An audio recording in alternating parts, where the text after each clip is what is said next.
Hey, everybody, your Reckless Training podcast is back.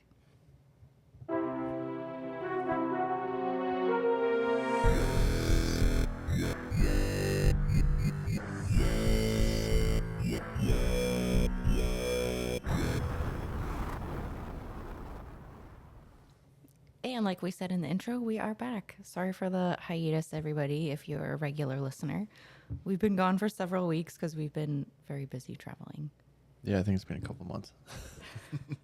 I've lost all awareness of what time and day things are at this point. But yeah, we've been in several states on lots of flights. I think this is the busiest we've ever been traveling. Yeah, it definitely feels different because we're coming like from one location and we're flying. We're doing a lot more flying this year, whereas in years past we've driven from one event to the next. That's true. So it's It's just like a been like, world tour. yeah, it's like a circus where you just kind of stay on the road forever. And by the end you feel like you're a circus because you've lost touch with reality. Yeah, it's true. But we'll So start with talking about the first event that kind of kicked off the chaos that craziness, yeah. ensued. Yeah, which was appropriately named. I just keep saying that. Just give myself credit for naming the Yeah. event. But we had the Reckless Miami Mayhem at the Fit Life Productions Expo. So they have a huge bodybuilding show there, like the Miami Pro. I think it's Miami Pro. And yeah, like big expo, lots of vendors and stuff like that. So last year I competed there, and this year we ran a strong lifting event with Brett Contreras there. Yeah. Yeah. So that was fun. It was crazy because it was a new location. So we had a bunch of spotters and loaders back out last minute. So there was a lot of stress involved, but I think everyone had a great time. Yeah, and if you don't know, spotters and loaders are completely essential to Oh man. running a event on time. They're the ones putting the plates on there, adjusting the equipment, and also like Make sure saving you the don't die. athlete's life. Yeah. Yeah. So if those people don't know what they're doing, it can be a little bit bumpy.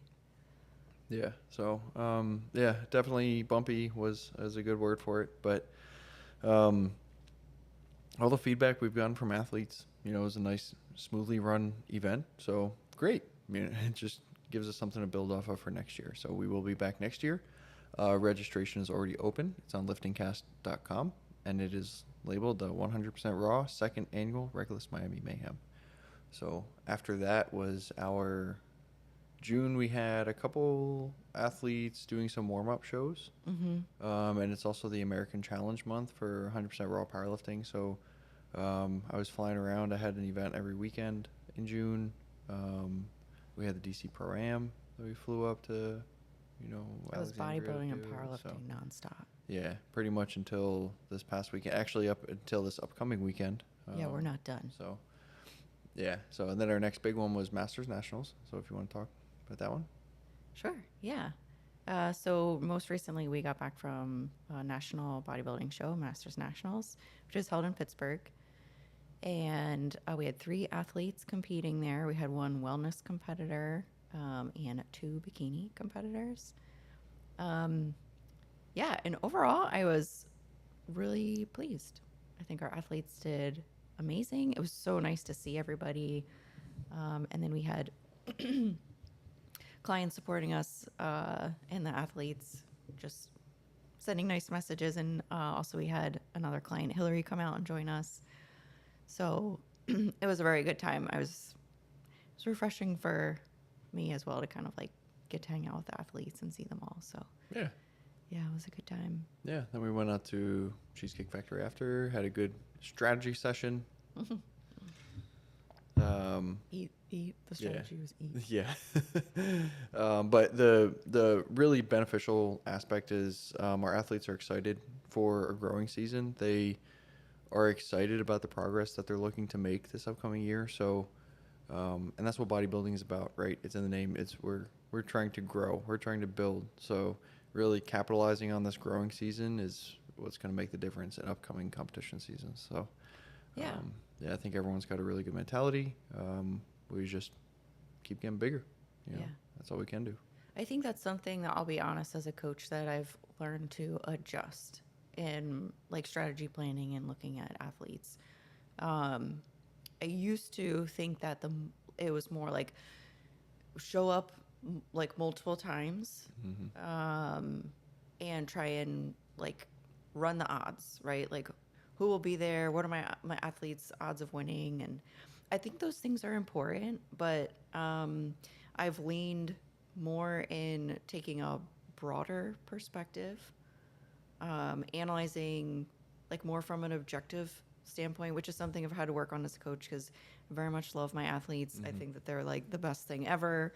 So it's really easy for me to have like a jaded perspective, but I've tried to really look at like just bodies and while my athletes on stage looking at who is placing above them and Mm-hmm. what's the difference and trying to train my eye, take notes because everybody wants to do better, everybody wants to progress. So knowing what better looks like kind of helps pave the way in creating some strategy. So I've been trying. Yeah, I love my girls, but I want them to be successful. Yeah. Yeah, and the only way to help athletes become successful is by being objective. So sometimes, like this year, I've had to have a few uncomfortable conversations with people, but generally speaking, that was turn around and say, I appreciate you being honest with me and giving me that honest feedback because we know that we're going to come back undeniable, right? And that's our goal. It's not to just like hope that we get lucky.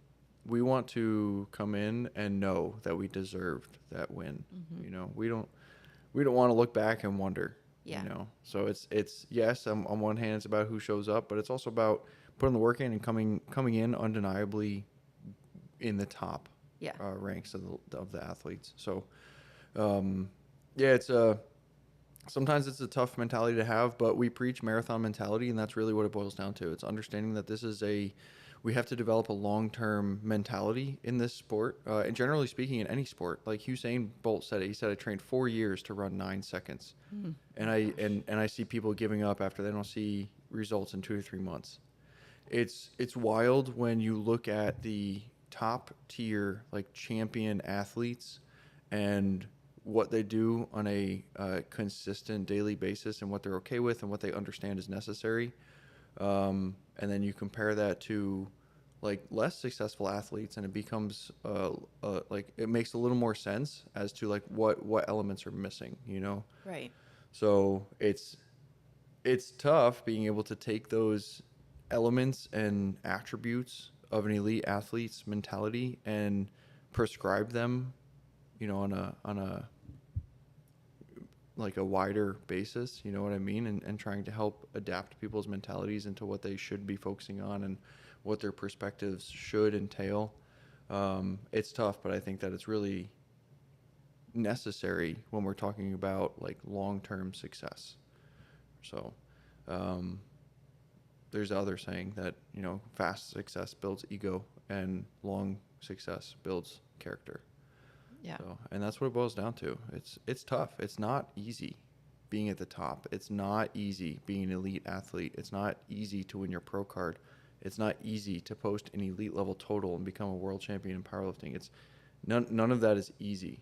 And just constantly looking for ways that you can improve as a person and athlete is like just knowing that you just have to have that perpetual mentality. It's never good enough. And saying it like that makes it sound like it's a defeatist thing. But for me personally, TC as an athlete, I know where I am. I know how strong I am. I know what I look like, but I also understand it's not good enough. It's not going to get me that first place at the IPF World Championships. It's not going to win me my IFBB Pro card. Maybe like OCB or, in a natural federation, but I understand like there's other variables out there and I'm just not there yet. Mm-hmm. So, Yeah, I used to be like uncomfortable when people would be like upset. mm-hmm. Like, oh man, we tried so hard. Like, I tried to do my best job as a coach and they're not happy with their placement. And like, that's another thing I've had to work on as a coach too, is like just not taking things personal. Yeah. Like, people have their own journey. Yeah. And I'm just a part of it. And I actually I've learned to appreciate people that are dissatisfied.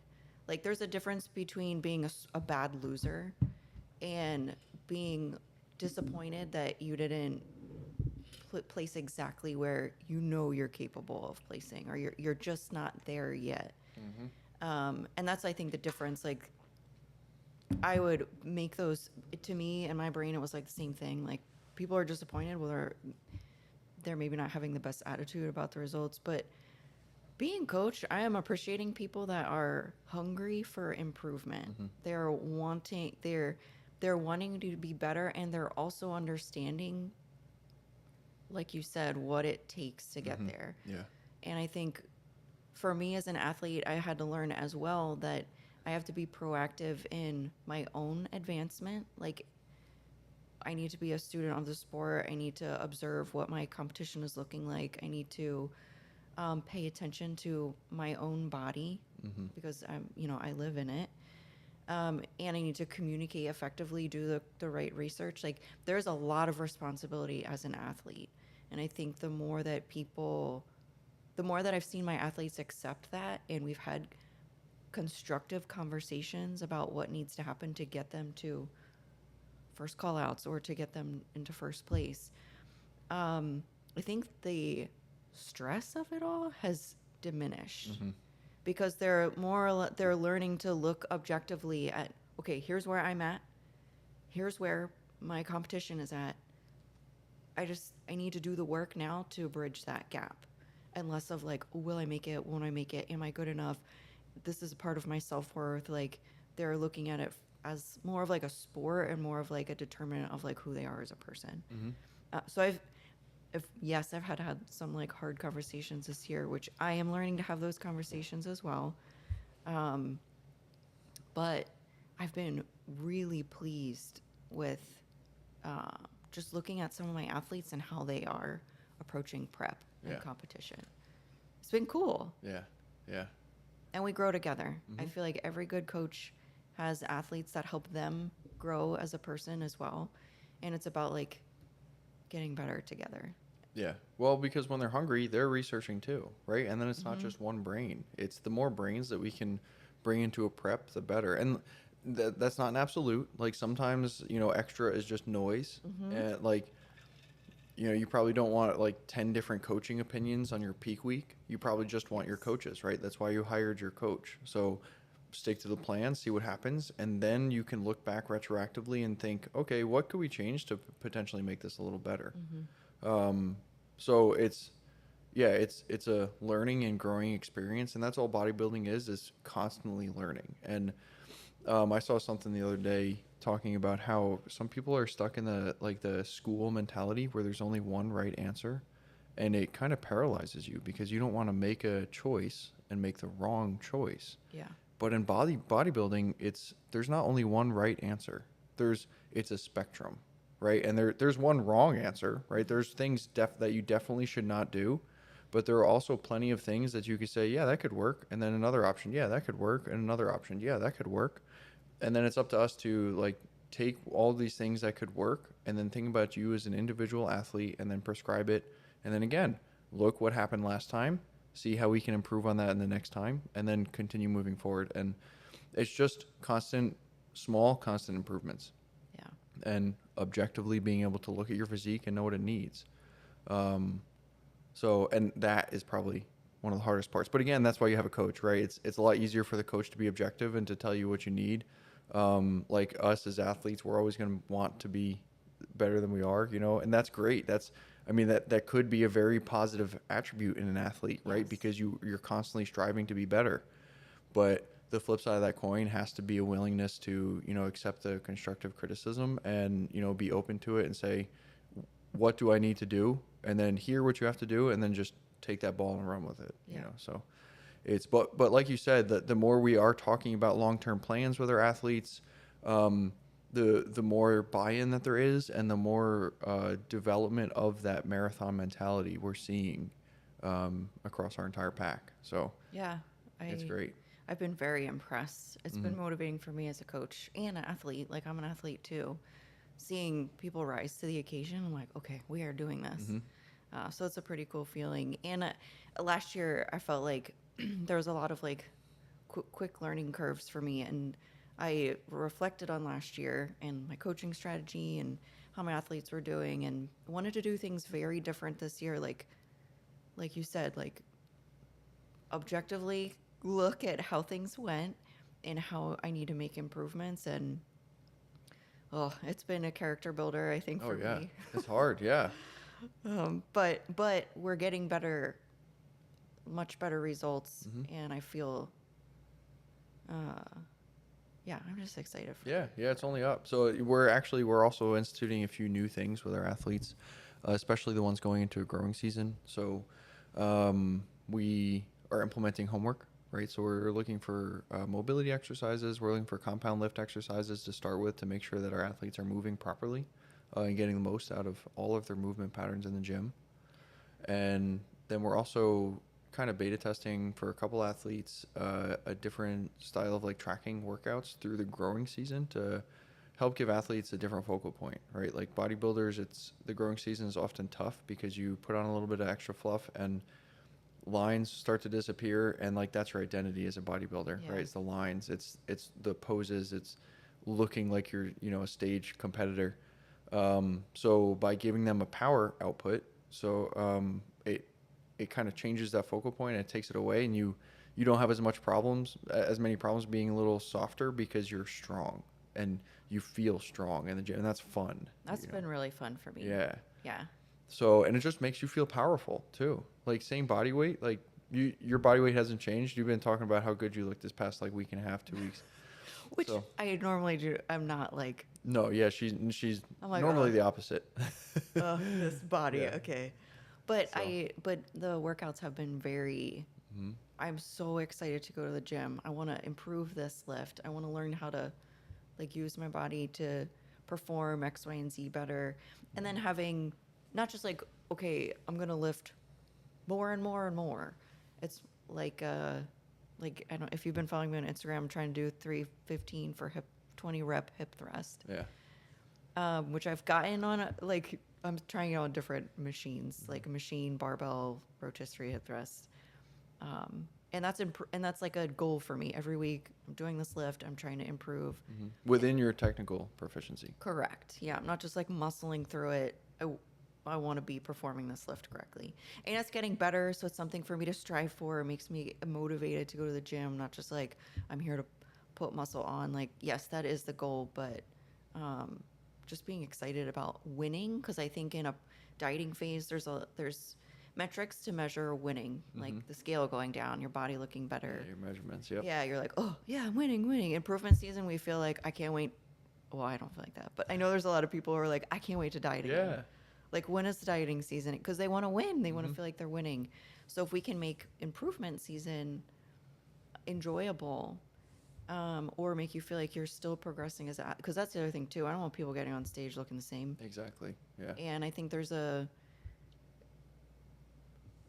issue with being an online coach where I don't get to see people working out in the gym. I don't know what intensity Yeah. and And that's the big one. With that, I really think that this like kind of power building focus will help. And we say it all the time. Maximum effort is a learned trait, and you can't learn how to push maximum effort unless you're pushing like heavy weights. You have to know how to push hard. And I know everyone thinks that they work hard in the gym. Everyone. And we proved it with your Bulgarian did split too. squats. Yeah, Oh, like yeah. you're like, no, man, I love Bulgarian split squats. I go heavy. You know, I use like 25s, 30s. Then we put some 40s on there, and you did 8 reps with them still. Like you got more in the tank, but you're like, wow, okay, yeah, those kind of suck. But it's like that. Everyone thinks that they're working as hard as possible until they reach that next level. And Rob Bailey said it before. He said, "There's always another level." I get into my little plane and I'm happy about it, and I fly around. And I see all the people in cars who none of them have planes, and then all of a sudden a bigger plane flies by, and I'm like, oh, okay, yeah, there's another level. And then I go online and I start researching more planes, and there's all these levels above where I am, and I think that's an important thing to remember. So don't get complacent, right? Just we have to keep pushing, and just because you think you're working hard doesn't mean you can't work harder.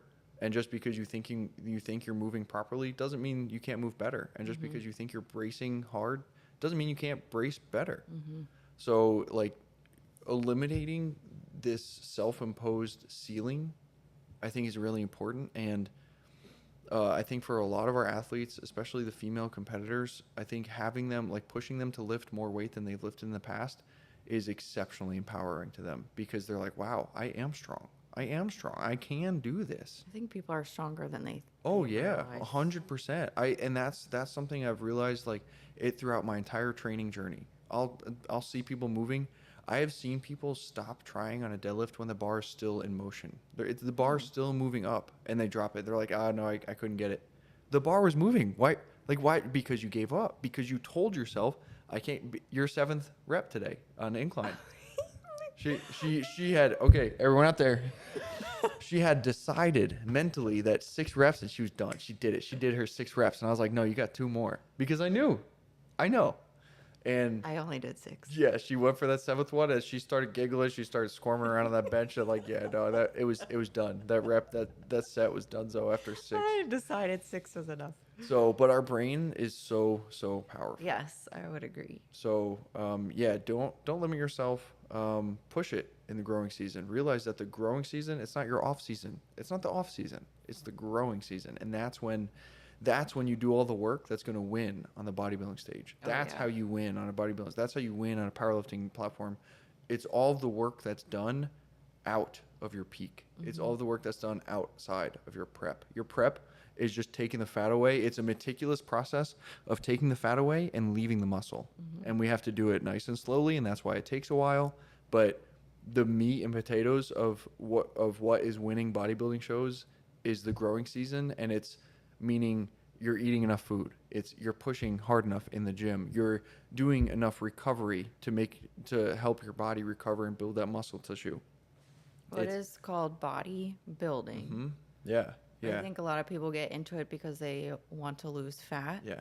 And so that's where and that's, again, like what I was saying, people feel like they're winning when they're losing fat. Mm-hmm. But the sport is about building muscle. Mm-hmm. So that has to be a priority when we're thinking about the stages of improving as an athlete. Yeah. And that's if we're thinking about a pro card, right? If you just, like, we have a client, she's been with you for 5 years, and when she first got you, when she first got up on stage, that's all she wanted to do was get on stage, and she was so happy. And then the next time, she's always happy. Yeah, she got on stage the next time, and she beat her package. She still didn't win any placements or anything, but she was so happy because she beat her package. And every single year since then, she has improved her physique. Yes. And now we're at a point where conditioning's on point. We have finally not gotten more conditioning for the feedback for this athlete, and now she knows it's time to grow. Yeah. Right? So it's like your mentality might start out as one thing, and it might morph into something completely different. You might fall in love with it. And on the flip side, you might say, I want to be a bodybuilder, and then you do your first prep, you're like, wow, that sucked. I hate that. I'm not doing that ever again. Yeah. Who said this was a good idea? Which is a phrase I think most bodybuilders say at some point in prep. They're like, who said this was a good idea? I've said that so much. Oh my gosh, yeah. And then you go flex and feel better. You feel a little better. Okay. Yeah. It is fun sometimes. Yeah. But no, that's true. There is an evolution, and I think just as much as there's a physique transformation, there's also a mental component that should be happening as well. Yeah, it has to. Because in order for our physiques to follow like a trajectory of getting better, we need to be evolving at the root, and a lot of that is our mentality. So again, I think that's something that for me as an athlete, that's something I've had to work on. Is like, first I would set like crazy expectations, and this is what we're doing, and I would try and believe in myself, while that belief part is good motivation, the objective part is also a huge component. And I've been more thankful for judges and coaches that have been honest, because it's allowed me the viewpoint of where I need to improve and no guesswork, and not like pseudo just compliments to make me feel good. Like, yeah. Well, when you're trying to win, that's all that matters, is how do I get better? Yeah. That's all that matters. And that's after our Miami event, after the strong lifting event, you heard what I said to the athletes. I said, I really appreciate all you guys telling me that you had a good time and it was fun. Now I want you all to email me and tell me what we can do better. I was about to hide when you Yeah, said that. but it's okay. They have my email address. Yeah, yeah. So, but that's all I care about. Me as like, because that's just who I am as a person. Is all like, yes, it's always nice for someone to say thank you and for someone to Oh tell my you gosh, yes. that they appreciate the work that you've done. They see the hard work that you're putting into Yes. it. They appreciate it. They had a good time, whatever it might be. But where you grow and where you get better is when people bring to you like opportunities for improvement, Yeah. right? And that's my job when I'm looking at people's movement patterns, and that's my job when I'm running events. So, and that's our job as a competition prep company is always looking for improvement in ourselves and also in our athletes and events and just Yeah. everything. Everyone has an opportunity to win. Hmm. We want everyone to win. Yeah, yeah. So We we want just. time spent well. Hmm. And I also wanted to touch on some, because you were talking about like helping people with movement and mobility and stuff like that. Yeah, I think that has been another thing that I've learned as an athlete in because I had thought back to like, okay, I've taken improvement seasons off and I've taken a whole year off to grow and have felt like I didn't make improvements. Like, did I really make improvements in my physique in that time off? And so it's not always time Hmm. that makes improvements. A lot of it's more or less like our intention with that time Yeah, that yeah. creates the improvement. It's how you spend time. And so like the training when we're thinking most of that time in bodybuilding that's putting on muscle, right? We're thinking about okay, an off season is about putting on as much muscle tissue as we can in this time frame. How do we do that?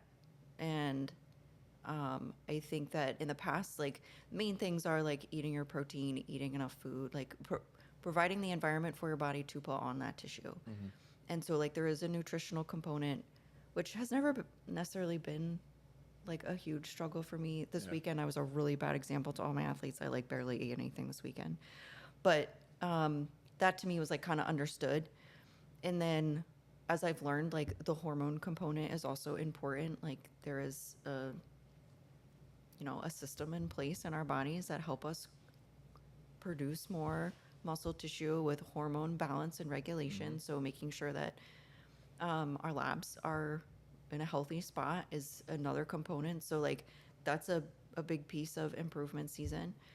But then the biggest thing I feel like I've learned is learning how to train, not just like the maximal intensity, because that's something I definitely I Hmm. didn't, I had no understanding of.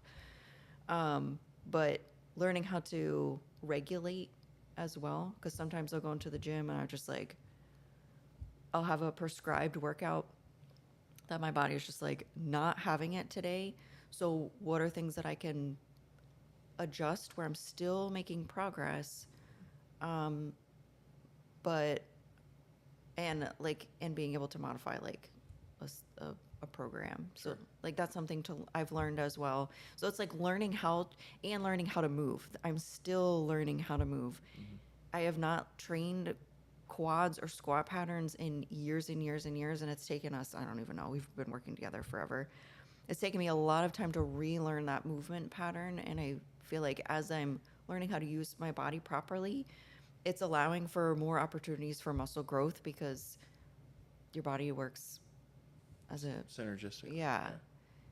Where if I'm just trying to isolate one muscle over and over and over and over and over and over again, um, it's limiting Hmm. because I don't have these other body parts that are built up to help support either that joint or that muscle group or whatever. So, learning to train differently and not be afraid, like, oh, my legs are going to get too big or my core is going to get too wide, or like learning how to train intentionally Hmm.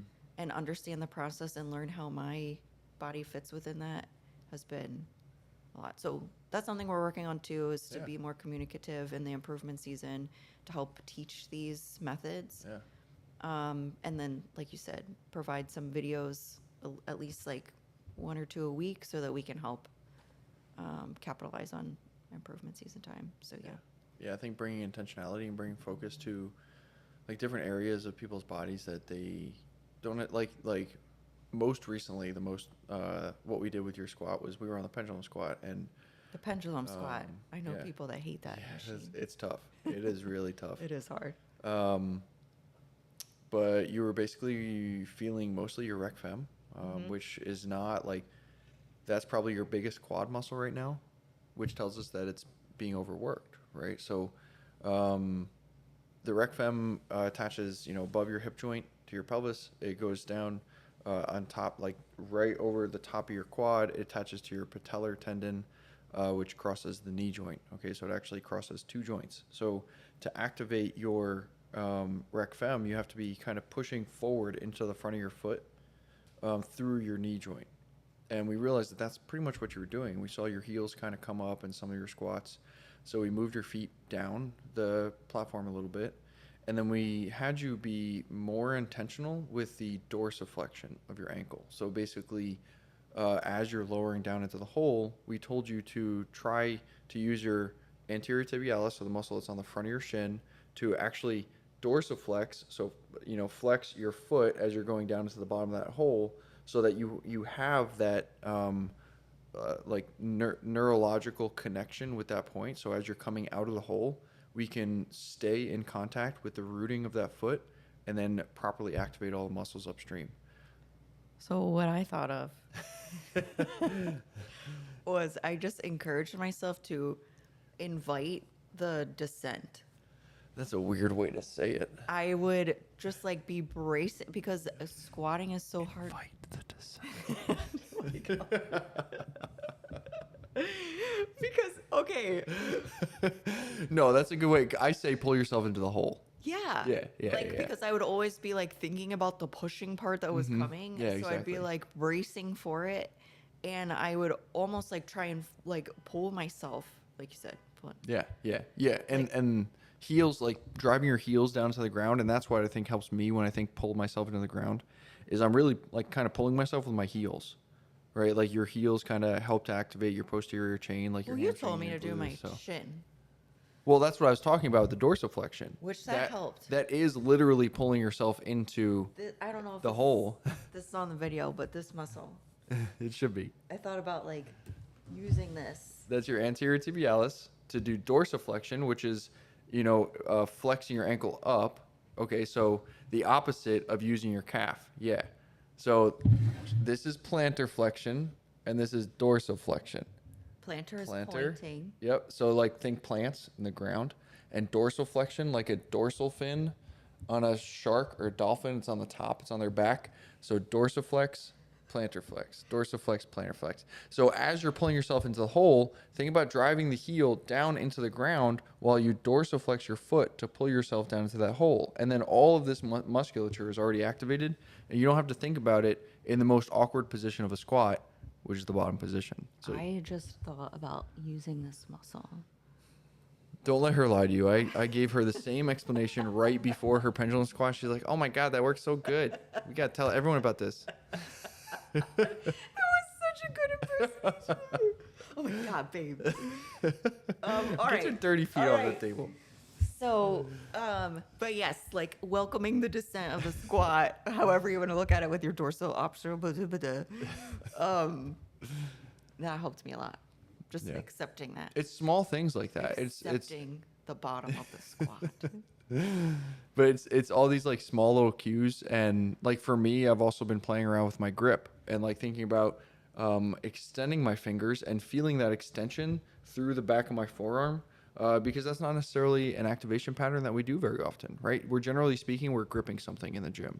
So this is how our hands are constantly activated. So opening first and feeling that antagonist muscle activation first, and then wrapping my fingers around the dumbbell handle or the barbell handle, I feel like it gives me much better control over my forearm musculature. Do you do like a slow, I do. epic? I do. Yeah, I'm sure I look really weird because sometimes when I'm holding the dumbbell, if it's a small one, I'll pull it out and I'll hold it in front of me because I'm also getting serratus anterior activation. And then I'm trying to engage my abs to keep my rib cage down. And then I'm trying to extend, and I look like Thanos. So. And you grab it and then you look up into the mirror. And then I activate my infinity stones. You say something to yourself, and then you start your bicep curl.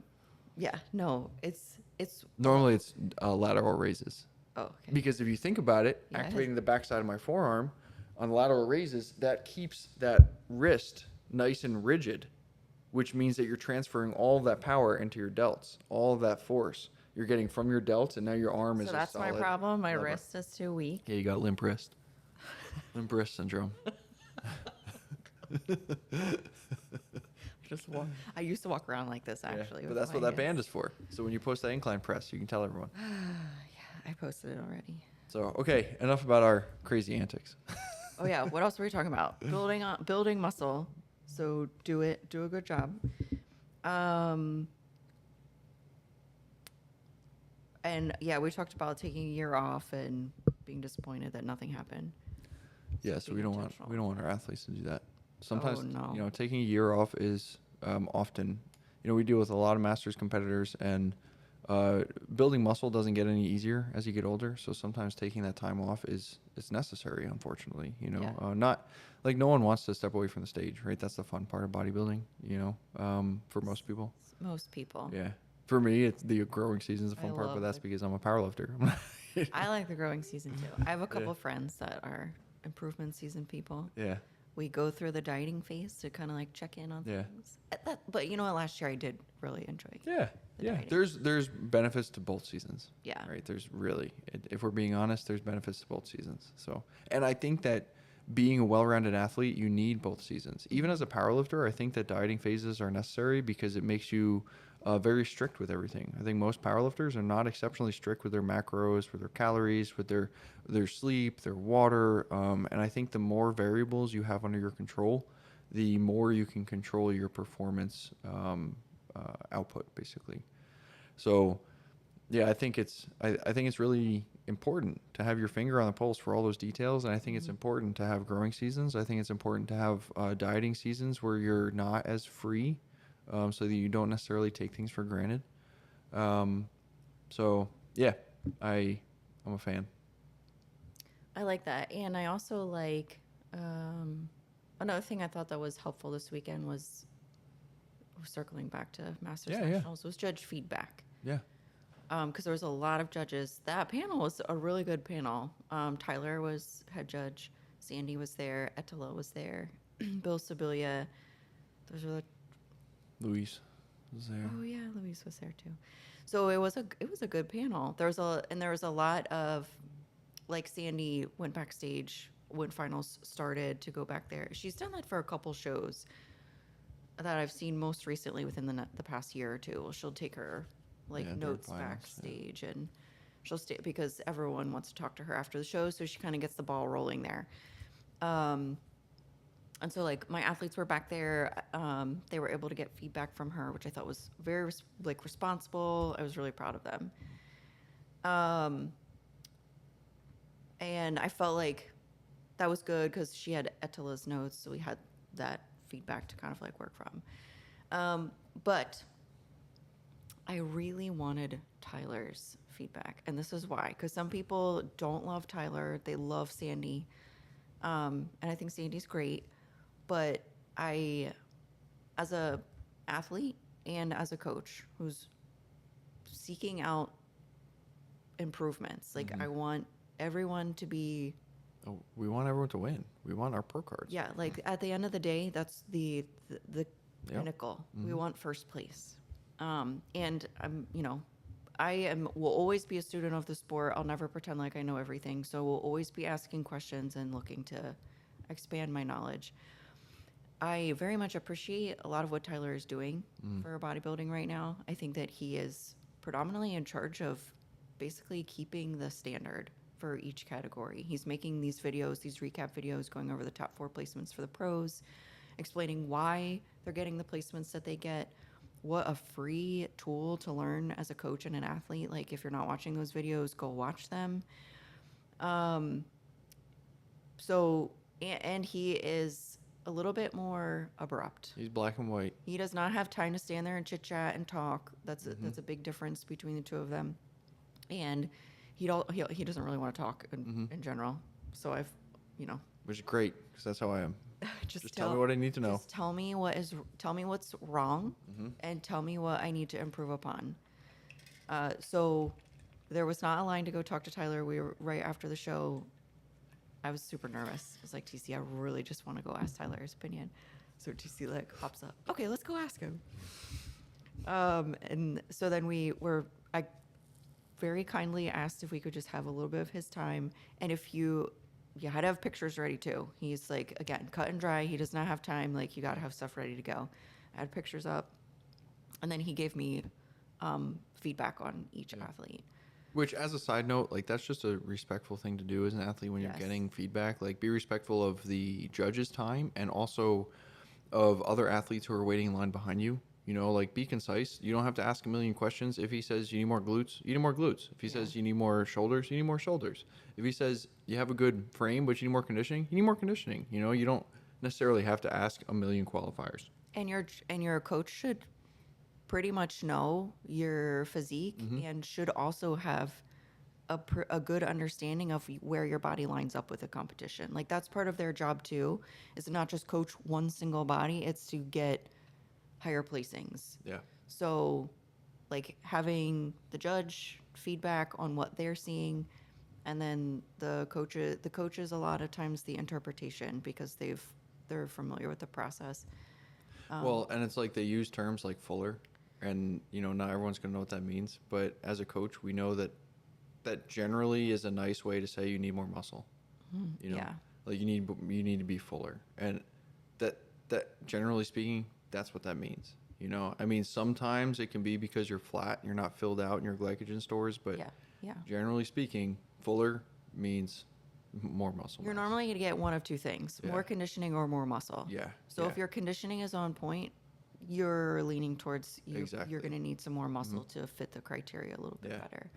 So I thought that was very helpful. I very much appreciated his 2.23 seconds that he spent giving us some information.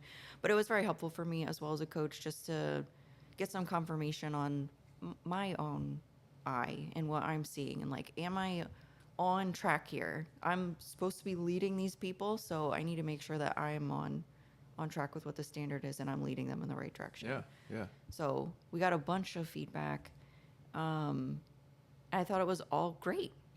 It was, stuff that we need to fix, but it was that's a blessing when you yeah, get that. yeah, and, like, that's what I wanted. And we had talked about that as a mindset shift for me when I was competing, because I would think, okay, I want first call outs, or I would like to be top 10, or I'd like to be top 5, or I'd like to be, and I would start trying to make these, like, random goals in a sport that there's so many variables you don't have control.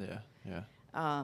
So when I adopted your mentality of, like, let's go to a show, bring our best, but going there for feedback, that took so much pressure off of me, because I was like, okay, I'm always gonna have something to improve upon. So let me bring what my best is, and then see what I need to do next, because I'm looking at it as a process, not like I'm arriving at an end goal. And so that was really helpful.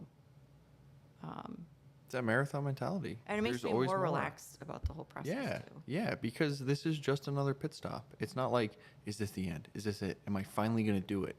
It's no, because then you're also going to be let down. Whereas, like you said, when you go into it just looking for feedback and just looking to, beat your last package, that's, first of all, the day of, you can't not have a good time, right? Because if you're just beating your last package, you can, like, unless you're in your head, you can just tell yourself, my glutes are way bigger. I'm way better conditioned. My posing is way better. And then until you get your stage shots, like, you can live in that if it's a fantasy world, blah, blah, blah. But, like, there's just no placement is going to get you down because you didn't have any expectation about that. You, like I said, you already know that you look better. And, hey, if you win, you win. Great. But if you don't, like, okay, but that's what you expected, right? We just expected to show up and have a good time. And, because that's the other aspect is we see so much, like, very often athletes will be like, oh, I look so much better on Sunday. And I've had someone tell me, if you could just simulate what we do on Saturday night, but the other aspect of that is the cortisol dump. That's the biggest part. Yeah. When after the show, like, all the stress of show day is released. You're done. You did it. And then you can finally relax. And then you wake up the next day feeling better. Yes. So if you can coach that relaxed mentality into yourself going into show day, and you can just think of it as just another day, you're going to look better. I can Yes. promise you. You're going to look better than if you're stressed out, if you're anxious, if you're worrying about this, that, or the other. Like, hire a coach that you trust. Mm-hmm. Get the peak plan. Be prepared. Run the peak plan. Don't think about it. Just know that that peak plan is going to bring your best physique yet. And look, whether it does or not, that's for future you to find out. But for right now, your best package will be brought if you just have faith and you're not constantly questioning things, and you just run the program and you just tell yourself, this is the best that I can possibly do right now. Aside from like huge red flags, Yes, of course. Yeah. if you're like can't move or you're dizzy or you're not healthy, Well, and yeah, and that's why I maybe said abort hire a coach that you mission. trust. You Yeah. know, like it is tough because there are some bad coaching practices out there. Do not just trust the process if you're dizzy. Yes. Dizzy every once in a while is okay. You might get, like, when you're dieting, you're gonna get dizzy every once in a while because you have some low blood sugars. But like, pay attention, and if that happens, eat something to raise your blood sugars. Like, be intelligent with your prep. Yeah. You know, I'm not saying be an idiot robot. Like I said, like, there should be an interview process. You should know who your coach is before you hire them. You should know what their coaching practices look like before you hire them. You should know if they tell you that you have to go sit in a sauna for 5 hours the day before a show because they still believe that we have to deplete all of your water from beneath your skin, or all these crazy old school stuff that, like, some of it is still in circulation. Yes, So very much so. yeah, so just like have that conversation, and when you're hiring a coach, like, talk to a few of them. Talk Yeah. to a couple different coaches. Don't just like get stuck on, the last coach that you saw on Instagram, and that's who you're going to hire. Oh, Like, please do not hire coaches based off of Yeah. whoever's results you're looking at. Yeah. Please do not. I see so much, like, well produced, like the production quality of the content is good, but then the actual content is just trash. Oh, yeah. And I'm like, what? Who? You spent so much time polishing this turd, and it's still a turd. Oh, gosh. But people eat it up, and it hurts my heart because I'm like, oh, like, first of all, it makes my job harder. Like, now I got to battle this misinformation that so and so is sending me, like, oh, I saw this. What do you think? I'm like, ah, man, that's crap. You don't want to say that, But yeah, so because there is still a lot of good stuff, so you don't want to Yes. discourage them from looking around. But yeah, we do have to use our brains, and so I that's just like rambled you- for like 10 minutes. No, you're right though. Like, use your brain, because Mm-hmm. I am a big proponent of athletes being proactive in the sport, and because the more, again, a collaborative effort on Mm-hmm. like what you know and what I know and what we can decide together is a good option, Mm-hmm. is important, and you should absolutely trust your coach. It is so stressful to go through prep when you do not trust your leader. Yeah, when you constantly think you're doing the wrong thing, like, I should be doing something else, like, that's just not a good way to go through prep. You're just So not there going to get has the to- results. Yeah, there has to be, and if that is the situation, like, there needs to be a conversation, because sometimes you don't know what you don't know, and I mean, I think we talk a lot to our athletes, but Oh, yeah. there are situations where people are not communicating with their coach Mhm. as frequently. So yeah, if you trust your coach, follow the plan. Mhm. If something egregious arises, or you're unsure about something, because I've had clients do that to me, say, hey, I'm noticing X, Y, and Z. Great. Let's talk about that and let's figure out what we can do. And it happened like in a warm-up show. I was noticing some like deflating of certain muscle groups with an athlete. She was just running through food too fast. We reconvened, and we did. I feel like we did a good. I mean, she placed top 5 in her warm up show, so we did a good job. But I knew we could do better. So like, just because it was good doesn't mean it couldn't be better.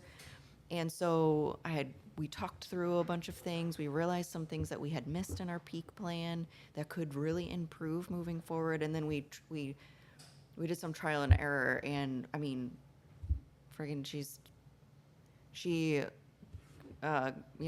placed top 5 in her at nationals, and last year she was at like 12th or 13th at nationals. yeah. So we made a big jump. Our goal was to be first call outs. We accomplished that.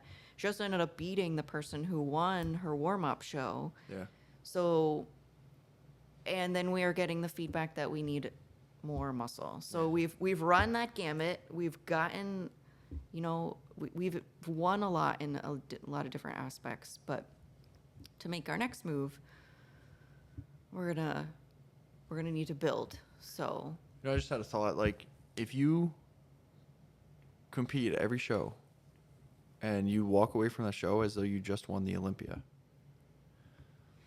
what does that Olympia winner do?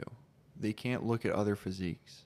They can't look at. They have nothing else to gauge on. All they can do is look at themselves and look at their training and look at their lifestyle and look at their coaching and look at their foods that they're eating, look at their recovery protocol, and look for opportunities for improvement. And if you do that, if you have that same mentality from show to show as an amateur or a national level or a pro athlete, like, you're only ever going to continue getting better. well, also too, there's a huge blessing in being able to see your competition. Yeah, yeah. So And you think see someone like, who's yeah. better than you. Mm-hmm. I don't want to be on stage with where I was on stage with Amy Delgado, and I'm like, this is perfect. Like, I can see like her body in person, compare it to mine, like see how where is the gap here? Like, what do I need to?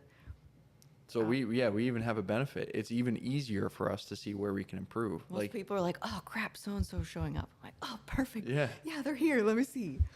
yeah. So yeah, it's just another way to look at it. You know, like, just every single time you go to a show, what can you improve on as an athlete? And if that's what you're looking for, Look like, for improvement. yeah, there's always going to be issues that arise. There's always going to be something to blame for you, like, not winning a show, if that's what you want to talk about. But there's also always opportunities that you could have done better. And and that's not a coach trying to say it's never my fault, because I'll tell you what, Chris and I, like, we're the first ones to say we needed to do this better. We will do this better in the future. Like, I see that we dropped a ball here, and this is how we're going to improve on this. So, like, I assure you that's not where this is coming from, but this is coming from TC as an athlete, Chris Nicole as an athlete, and just understanding that if all you're ever looking for is personal improvement and how can I be better at my next competition, that's what's going to happen. That's literally what's going to happen. If you're always, like, looking for the reason as to why you lost outwardly, externally, then you're probably going to keep showing up and you're going to keep getting the same placements. Yeah. So just remember that, like, when you are gifted constructive criticism, that's what it is. It's a gift. And when you are able to have a direct juxtaposition of where you are currently and what you need, where you need to be to win, that's also a blessing. Which, you know, not everyone looks at those things like that, but that's how we see it. So Yeah, it's a collaborative effort. yeah, It's a collaborative effort to get to where you want to go. being a top tier athlete is hard. It is It's really, very really hard. And that's why it's a small percentage. Yeah, You know? it is not easy. And I think also too, like I made it a goal this year of, like, you know, people going to nationals, we want to be shooting for the top. We want to be going there knowing that we are competitive, not necessarily feeling out the show. And I think, like, those decisions, like, there can be exceptions to that rule. I don't want to just say, like, that's a black and white decision, but I feel like the athletes that I've had for a period of time now, we kind of know what we're working with, and so it's a matter of, like, putting together competitive packages to put up against the, like, top competition. Like, the only thing above that is a pro, so we need to, like, get qualified as a pro to go to a pro level. So, like, nationals is the top. Yeah. So we need to be bringing the best we can with the top competitors and evaluating. And like people even in a top 5 situation, if the feedback is more growth, I think let's take time to build that, because also as a pro myself, what is on the pro stage most of the time is not what's on a national stage. There are a couple people that win their pro card, they go to the pro league, they're in first call out, so it's not like that never happens. I've seen that happen this year. But a lot of times there's like, oh, how do I want to say this? you just need to put more muscle tissue on. That's Well, it's always who shows up, and if there was no one more muscular than you, but you do have a pro look, right? Like you have the structure, you have the bone structure, you have the physique, you have the general elements, the posing and you have the posing, you have the stage presence, like you have the elements. But you're just like if there was someone bigger there, you wouldn't match up to them. But since there's no one bigger there, you get your pro card. Now what do? Now you go on a step on a pro stage and get dead last because you're tiny. So hello, this has been my life. Okay. yeah. So and we know other people who have the same thing. They get their pro Yes. card and they're like, "Wow, I can't step on a pro stage. There's Look at many. me." Yeah. Yeah, I have. So there's a couple different ways of getting your pro card. We can either try to like get lucky and eke it out, or we can come in undeniable so that you don't have to take years off before you can actually step on a pro stage and not feel like an imposter. You know. So And, like, yeah, and I think either way. yeah. Like, Either way's fine. Like if yeah. you are just like, because that's kind of my physique was not super muscular when I won my pro card. Yeah. Again, that was like back in 2018. So like those physiques Back in the were back in the olden days, in 2018. But those physiques were not anywhere near as muscular as they are now. Yeah. So again, that's being objective. Mm-hmm. That's like, okay, that was a pro card physique. Now this is what a pro card physique is. And then the leap from nationals to pro league. Again, some people have the musculature Mm-hmm. and they hang with the pros. They jump right in there and they do fantastic. Yeah. But then there's, I think, the majority that need the growth to be able to be Yes. competitive. Yeah. I mean, there's a lot of third, fourth call out pros that are just they still need to grow Yeah. into that because um, I don't think I realized how muscular they were until I was like on Yeah. around them, and I'm like, they look great. And you know, I have friends that have made that decision as well. Yeah. They've won, and they are objective. I want to be competitive, Yeah. so I need to take years, and I'm using that plural term Yeah. to build into. Mhm. Yeah. There have been plenty of pro athletes who they competed as a pro and then decided they need to take years off. That's true too. Yeah. So now obviously like everyone's situation is different and Yes. everyone's priorities are different and that's Yes. perfectly okay. We just need to make sure that we know what our goals and our priorities are, and we're realistic with our expectations. So, yeah, bodybuilding's hard. It's definitely a long-term mentality sport.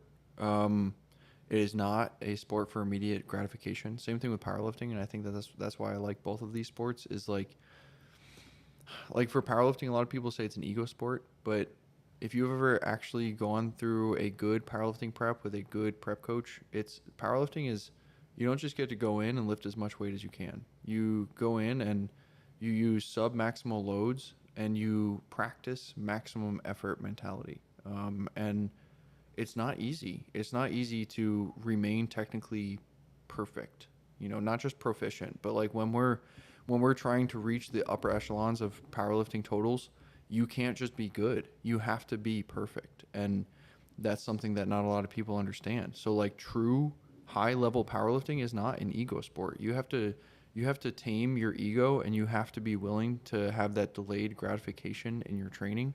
It's the same thing with bodybuilding. Yeah, you might be able to go in and get a pump, but there are going to be so many days where you're hungry because you're getting prepped for a show. There are going to be plenty of days where you're uncomfortable because you're chubbier, you're softer than you're used to being. But you know that it's necessary to bring you to where you want to be. And it's tough in a world that has now produced instant gratification on every level and every aspect of our life. It's really, really difficult sometimes to get people to buy into the delayed gratification mentality. But that's what it takes. That's what it takes to be successful. There's no way around it. Yeah. So It's yeah. hard. We do it too. Oh yeah. We wait and work. Yeah. And wait and work and Yeah. wait and work. But yeah, I appreciate, like, I think that is a nice component to experience it gives you opportunity to practice what you preach, is what I'm trying to say, in 45 half sentences. That's how we roll. But yeah, I think that is a good wrap up for our conversation today. Yeah. I'm very, first of all, let's circle back. I am super thankful for our help that came to Miami. Yeah. Yeah. Although we had a lot of like things happen that we were problem solving, we have some really amazing people, and we had reckless training girls. Yeah. Um, We had a couple athletes show up. John, Elizabeth, and A bunch of people Adrian came down from North Carolina. Yeah. So Yeah, so thank you to all of you. could not have done without you. Oh my gosh, Really. we would not be here today if it was not Yeah. for you. Yeah. I would have walked out. You're on your own. I would have ran to Mexico. Good luck, everybody. It would have been terrible. Yeah, so we very much appreciate it. Has not gone unnoticed. And then we're also very proud of our athletes who have competed this year so far. Everybody's like killing it. Everyone as showing up to shows. That's the other thing, is people are picking hard warm-up shows. Yeah. I am elated at people challenging themselves and rising to the occasion. Everybody is placing well. And if we're missing the mark, a lot of people are keeping really good attitudes, and they're just ready for the next steps to get better. Yeah. So I couldn't be more impressed with our athletes at Reckless Training. Yeah. So yeah, thank you to all of you. You guys are doing great. It's been a fun year, and it's only July, so it's not over. All right. Well, I think that's it. Do I remember how to do an outro? No. Yeah. Hand it off to me. Are you ready to do this? Yeah. Okay, go ahead. And just remember. No. If you're interested in coaching, you can go to Reckless Training and find information there. We also have Instagram, reckless_training, or you can follow us individually. TC is Longshot Gamble. I am Chris Nicole. Chris Nicole _ IFBB Pro. We can put all that stuff in the show notes, so you guys don't have to listen to a 20-minute out video. But thank you for listening. We've missed you guys, and we'll work really hard in getting some more episodes regularly. TC, take us out. And as always, work hard, stay humble, and train reckless.